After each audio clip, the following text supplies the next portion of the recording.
आतिक अहमद 10 अगस्त 1962 15 अप्रैल 2023 एक कुख्यात भारतीय गैंगस्टर और राजनेता थे। उन्होंने समाजवादी पार्टी से भारतीय संसद और उत्तर प्रदेश विधानसभा के सदस्य के रूप में कार्य किया है। अहमद के खिलाफ 160 से अधिक आपराधिक मामले दर्ज थे और उन्होंने जेल से कई चुनाव में भाग लिया था। मार्च 2023 तक उत्तर प्रदेश पुलिस ने अहमद और उसके परिवार से संबंधित 11,684 करोड़ की संपत्ति जब्त कर ली थी। 2019 में उन्होंने एक गवाह के अपहरण का दोषी ठहराया गया था, जिसने 2005 में उनके राजनीतिक प्रतिद्वंदी राजू पाल की हत्या के संबंध में उनके खिलाफ गवाही दी थी। 15 अप्रैल 2023 को अदालत द्वारा आदेशित मेडिकल जांच के लिए जाते समय 3 बंदूकधारियों द्वारा अहमद की हत्या किए जाने तक जेल में रहा था। आतिक अहमद का जन्म 1962 में एक गरीब परिवार में हुआ था। उनके पिता प्रयागराज में घोड़ा गाड़ी चलाते थे। अहमद की शादी सरिता परवीन से हुई थी। दंपति के 5 बेटे अमर अली, असद आजम और अरबान हैं। अहमद के भाई खालिद अर्जुन उर्फ शरफ भी समाजवादी पार्टी के पूर्व विधायक थे। अहमद ने 1999 में राजनीति में प्रवेश किया, जब उन्होंने एक स्वतंत्र उम्मीदवार के रूप में इलाहाबाद पश्चिम में विधायक सीट जीती। उन्होंने 1991 और 1993 के उत्तर प्रदेश विधानसभा चुनाव में अपनी सीट बरकरार रखी और फिर 1996 में समाजवादी पार्टी के सदस्य के रूप में सीट जीती। 1999 में उन्होंने साप छोड़ दी और 2002 में इलाहाबाद पश्चिम सीट जीतकर अपना दल के अध्यक्ष बने। 2003 में वह फिर से सपा में शामिल हो गए। 2004 में अहमद फूलापुर से लोकसभा सांसद चुने गए, जिसके बाद उन्होंने इलाहाबाद में अपनी विधायक सीट से इस्तीफा दे दिया। 2007 में एक मदरसे से बाल कलाकार के आरोप वाले लोगों को सुरक्षा प्रदान करने और इस घटना के कारण बड़े पैमाने पर हुई आक्रोश के बाद उन्हें सपा से निष्क्रिय कर दिया गया था। 2009 के भारतीय आम चुनाव में आतिक अहमद को चुनाव लड़ने की अनुमति दी गई थी, क्योंकि उन्हें अभी तक किसी भी आपराधिक मामले में दोषी नहीं ठहराया गया था। हालांकि वर्ष 2008 में समाजवादी पार्टी ने उन्हें निष्कासित कर दिया और मायावती ने उन्हें बसपा के तहत टिकट देने से इनकार कर दिया। बाद में उन्होंने प्रतापगढ़ में अपना दल पार्टी के उम्मीदवार के रूप में चुनाव लड़ा, लेकिन चुनाव हार गए। अहमद ने 2012 के उत्तर प्रदेश चुनाव में अपना दल के बैनर तले इलाहाबाद निर्वाचन क्षेत्र से चुनाव लड़ा था। उन्होंने जेल से अपना नामांकन दाखिल किया। उन्होंने इलाहाबाद उच्च न्यायालय में जमानत के लिए अपील की, लेकिन 10 न्यायाधीशों ने उनके मामले की सुनवाई से खुद को अलग कर लिया। The economist time of India ने बताया कि न्यायाधीश के इनकार अहमद के आतंक के कारण थे। 11वें न्यायाधीश ने उन्हें चुनाव से पहले जमानत पर रिहा कर दिया, लेकिन चुनाव राजू पाल की विधवा पूजा पाल ने जीत लिया। 2014 में उन्हें समाजवादी पार्टी में वापस ले लिया गया और श्रीवस्ती निर्वाचन क्षेत्र के लिए राष्ट्रीय चुनाव लड़ा। उन्हें 1/4 वोट मिले, लेकिन वे भाजपा के दद्दन मिश्रा से 85,000 से अधिक वोटों से हार गए। 2019 में अहमद ने एक स्वतंत्र उम्मीदवार के रूप में वाराणसी निर्वाचन क्षेत्र से नरेंद्र मोदी के खिलाफ चुनाव लड़ा और 883 वोट हासिल किए। अहमद ने ट्रेनों से कोयला चुराकर और उसे मुनाफे के लिए बेचकर अपराध की दुनिया में कदम रखा। यह बाद में रेलवे एस्केपमेंटल के लिए सरकारी निविदा प्राप्त करने के लिए ठेकेदारों को धमकी देने में बदल गया। उनका पहला आपराधिक रिकॉर्ड 1979 में था, जब उन पर इलाहाबाद में हत्या का आरोप लगाया गया था। वो उत्तर प्रदेश में गुंडा अधिनियम के तहत मामला दर्ज करने वाले पहले व्यक्ति भी बने हैं। अपने शुरुआती दिनों में अहमद ने इलाहाबाद में माफिया के अन्य कुख्यात सदस्यों को चंदा बाबा के साथ मिलकर काम किया है।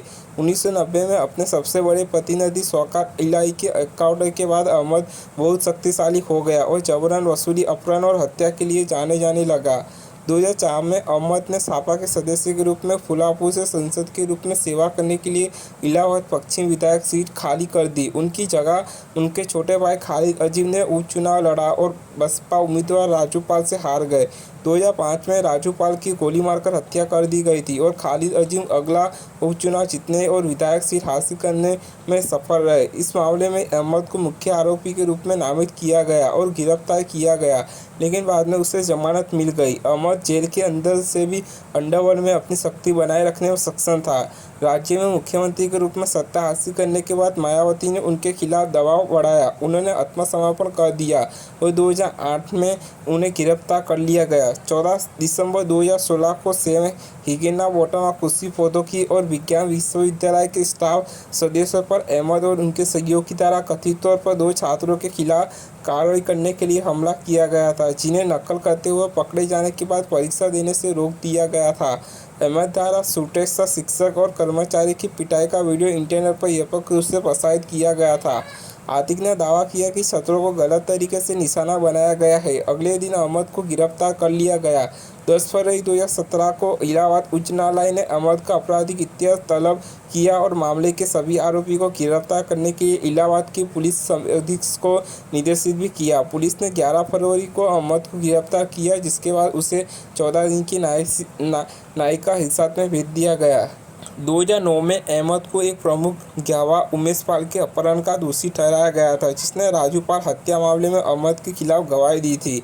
24 फरवरी 2023 को गोलीबारी और बम हमले के दौरान उमेश पाल की मौत हो गई।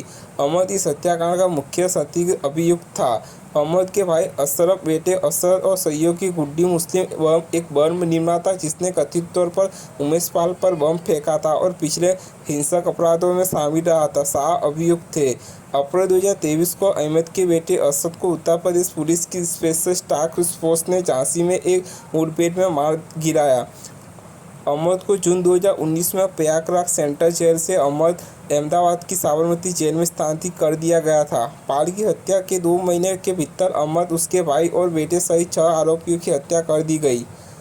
15 अप्रैल 2023 को प्रयागराज में पुलिस की मौजूदगी में अदालत आदेशित मेडिकल जांच के लिए ले जाते समय अहमद से उनके बेटे के अंतिम संस्कार के दौरान उनकी अनुपस्थिति के बारे में पूछा गया, जिस पर उन्होंने हिंदी में जवाब दिया, मुझे नहीं ले जाया गया था, इसलिए मैं नहीं गया। इससे पहले कि अहमद का भाई अशरफ अपना बयान पूरा कर पाता, मुख्य बात यह है कि गुड्डू मुस्लिम पति अहमद के सिर पर बिल्कुल नज़दीक से पिस्तौल से गोली मार दी गई है, जिससे उसकी मौत हो गई है। हमले में अशरफ अहमद भी मारा गया है, जिसे कैद पर टेलीविजन पर सीधा प्रसारित किया गया है। गोलीबारी के समय दोनों भाई पुलिसकर्मियों से घिरे हुए थे। तीनों अपराधियों ने खुद को मीडियाकर्मी बताया था और हत्या करने के बाद भागने की कोशिश नहीं की, बल्कि जय श्री राम का नारा लगाते हुए आत्मसमर्पण कर दिया। उनकी पहचान की गई और उन्हें गिरफ्तार कर लिया गया। उत्तर प्रदेश पुलिस की प्रथम सूचना रिपोर्ट पर करते हुए टाइम ऑफ इंडिया ने बताया कि आरोपी ने पुलिस को बताया कि वे अहमद के गिरोह को ख़त्म करके अपना नाम कमाना और राज्य में अपनी पहचान स्थापित करना चाहते हैं। सुप्रीम कोर्ट की एक पीठ ने कहा कि अहमद और उसके भाई की सुरक्षा में 5-10 लोगों की मौजूदगी के बावजूद उन्हें गोली मार दी गई और टिप्पणी की कि इसे पीलीभीत कहा गया है।